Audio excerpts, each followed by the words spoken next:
Hello, my students. As I promised in my previous video, is that this time round we are going to do things differently. And first thing I'm going to do, I'm going to have a full paper revision here. We are going to start with a full paper one. Uh, Basically, if I can talk about the structure of paper one, it's it consists of short, structured questions, and these questions cut across the whole high school syllabus, Form 1 to Form 4. So the questions may consist of maybe short, structured question with 3 marks, maybe at most 4 marks, and the student is supposed to maybe tackle the questions appropriately. Remember, these are science paper. A science paper, be precise, direct to the point. A paper one may consist of maybe 25 to at most 30 questions. And the total marks is 80. Therefore, what I expect you to do is to attempt the questions, because I will post the questions without the answers. Then thereafter, you will be able to revise. You can even mark for yourself, see to what extent can you tackle the questions. Then I will explain the answers as you also follow. Thank you. Okay, first is the cover page. Apart from writing your name and other important details, you need to read the instructions. The instructions will guide you on how to answer the questions, and they are very important. Kindly do not ignore. Question 1, you're given a diagram of a Bunsen burner. You're expected to name the part labeled A and another part labeled B. Then give the function of the part labeled C. Question 2 is a nuclear reaction. You have a radioisotope element X, and you told the half-life of a radioisotope X is 5 days. Then determine the mass that will remain after this isotope decays for 20 days. Then part C of the question, you state 2 dangers that are associated with exposure of human to radioisotopes. Question 3, you're given a structure of an element J. Then you're supposed to state the type of bonding that exists in the element J.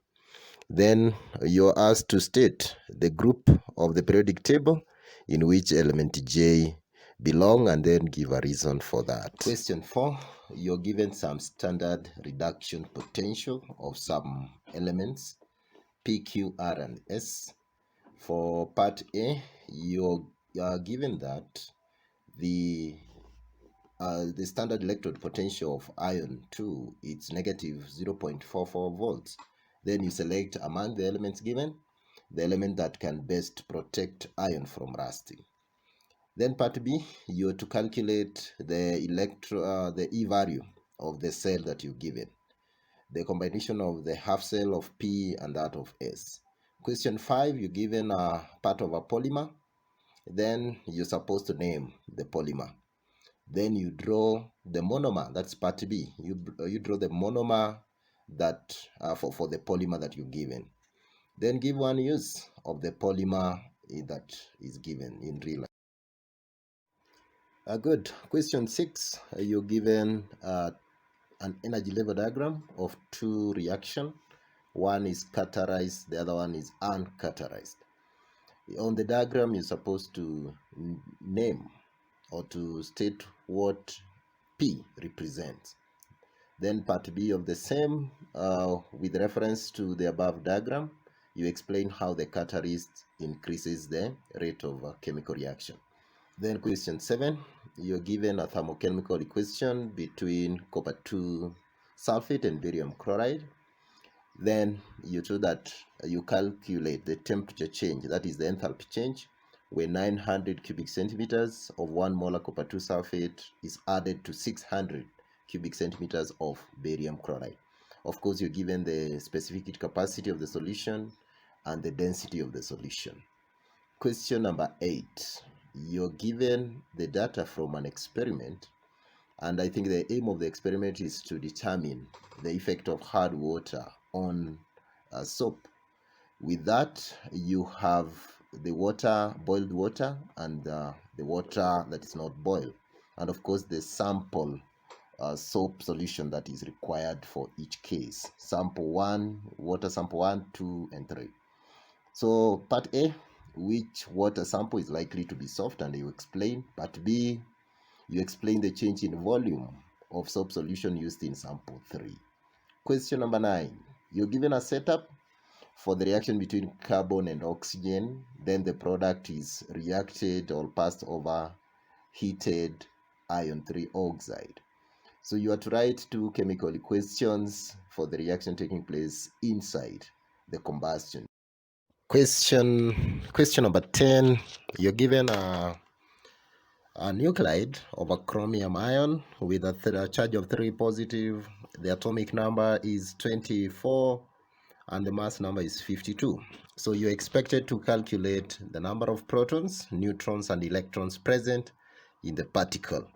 Question number 11, it's a setup of fractional distillation with an aim of separating methanol with a boiling point of 65 and water, a boiling point of 100 degrees Celsius. The question is to identify the apparatus marked X, Y, and Z. Question number 12. You are to determine the oxidation state or number of sulfur in the compound that you're given. You're given hydrogen sulfide, and part B, you're given sodium thiosulfate. Then question number 13, you're given a flowchart for the industrial extraction of zinc metal. So you can see there is unit 1, unit 2, and then finally the zinc metal is obtained. You only need to study the flowchart and then you answer the question.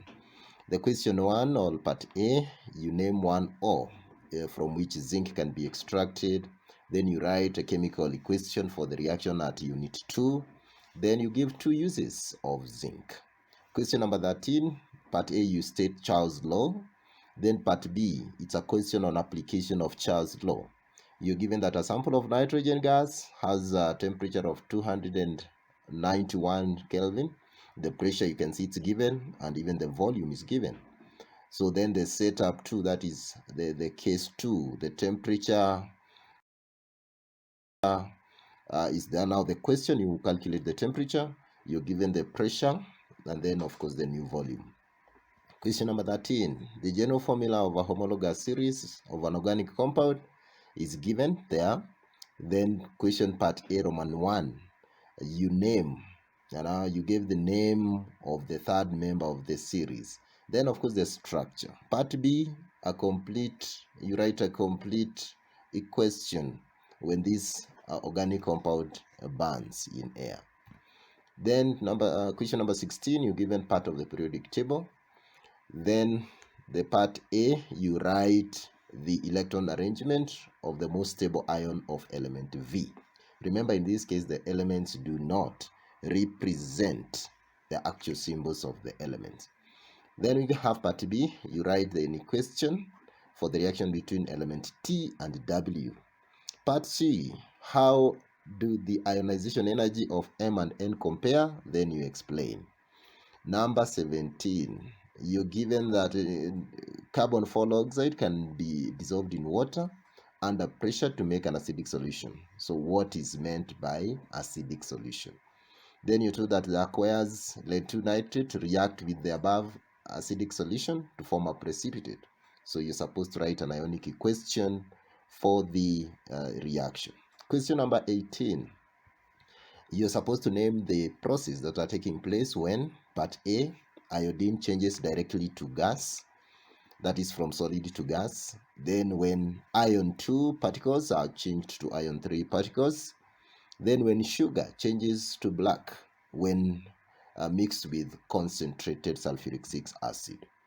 Question number 19. You're given a certain carbonate, Q carbonate, that reacts with dilute hydrochloric acid according to the equation given. Then this is a mole concept question on calculation. You're told that if 1 gram of the carbonate reacts completely with 20 centimeters cubed of 1 molar HCl, then you calculate the relative atomic mass of Q. You're also given the relative atomic mass of carbon and oxygen. Question number 20. You're given some properties of 3 elements of group 7 of the periodic table. You're to study them, that is chlorine, bromine, and iodine. You're given the atomic number, the melting points, and the boiling points. Then part A of the question, which element is liquid at room temperature? And you give a reason for your answer. Part B, you explain why the boiling point of iodine is much higher than that of chlorine. Question number 21, you're given bond energies for the different bonding elements. There are carbon and carbon, hydrogen and carbon, hydrogen and hydrogen, then carbon and carbon double bond. You are to calculate the heat change for the reaction between ethene and hydrogen. Question number 22. You're given sulfur 4 oxide can be catalytically be oxidized to sulfur 6 oxide. The thermochemical equation is given.